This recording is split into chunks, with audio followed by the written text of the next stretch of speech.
IT jobs के लिए apply कर रहे हो और कॉल्स नहीं आ रहे हैं। सच बताऊं, प्रॉब्लम स्किल नहीं होती है, प्रॉब्लम कुछ और होती है जो लोग इग्नोर कर देते हैं। Hi guys, this is Saurabh and welcome to Saurabh unfiltered channel. यहाँ मैं आपको रियल आईटी करियर की रियलिटी बताऊंगा बिना फिल्टर के। क्या सॉल्यूशंस हैं, क्या प्रॉब्लम्स हैं, वो भी मैं शेयर करूँगा।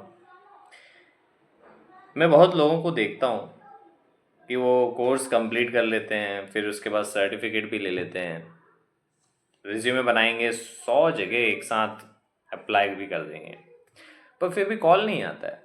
तो प्रॉब्लम कहाँ है? फिर लोग बोलते हैं मार्केट में ही प्रॉब्लम है, मार्केट में तो जॉब ही नहीं है। पर रियलिटी कुछ और ही होती है। मोस्ट केसेस में प्रॉब्लम स्किल नहीं होती है, प्रॉब्लम होती है आपका रिज्यूमे। सेम रिज्यूमे सब जगह आप भेज रहे हैं, जेनरिक रिज्यूमे एकदम।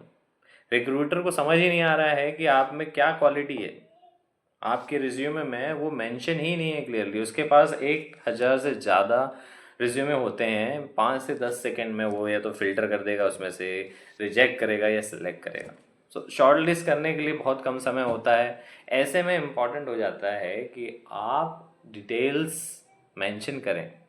आपका रिज्यूमे अगर क्लियर नहीं है तो आपका स्किल मैटर ही नहीं करेगा।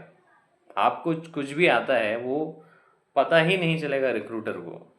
जैसे कि मैं अगर एक एग्जांपल लूँ, M365 माइक्रोसॉफ्ट 365 इंजीनियर हैं आप यदि, और आप रिज्यूमे में सिर्फ आपने लिखा है M365, know that will not work.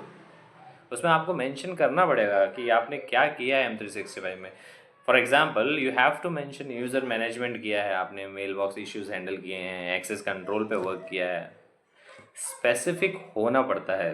अगर आप चाहते हैं आपका रिज्यूमे नोटिस हो तो be specific what you are writing on your resume, not just एक one word M365, that will not help, right. दूसरी प्रॉब्लम, बड़ी प्रॉब्लम ये होती है कि रैंडमली अप्लाई कर रहे हो आप कहीं भी।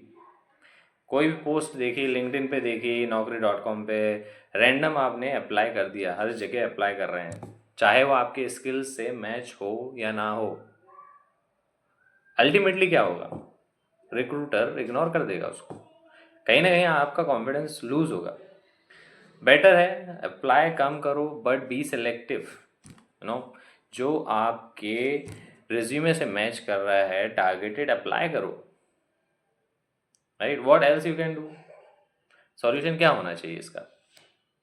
तो सॉल्यूशन ये है कि इट्स वेरी सिंपल। अपना रिज्यूमे पहले तो फिक्स कीजिए आप, उसमें डिटेल्स मेंशन करो, क्लियरली पॉइंट्स लिखो। जो काम किया है वो आप प्रॉपरली एक्सप्लेन करो उसको। रैंडम अप्लाई मत करो, रेलेवेंट रोल्स पे फोकस करो और उसी पे अप्लाई करो। मैं अपनी बात करूँ तो मैं भी इसी फेज से गुजरा हूँ। मैंने भी ये फेस किया है, मुझे भी कॉल्स नहीं आते थे।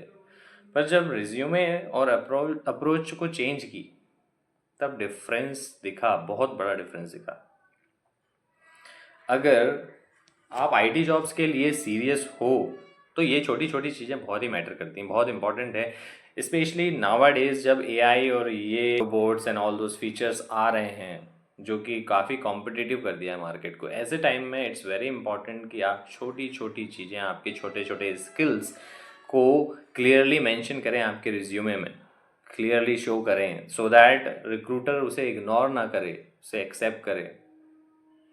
मैं ऐसे ही रियल टिप्स शेयर करूँगा।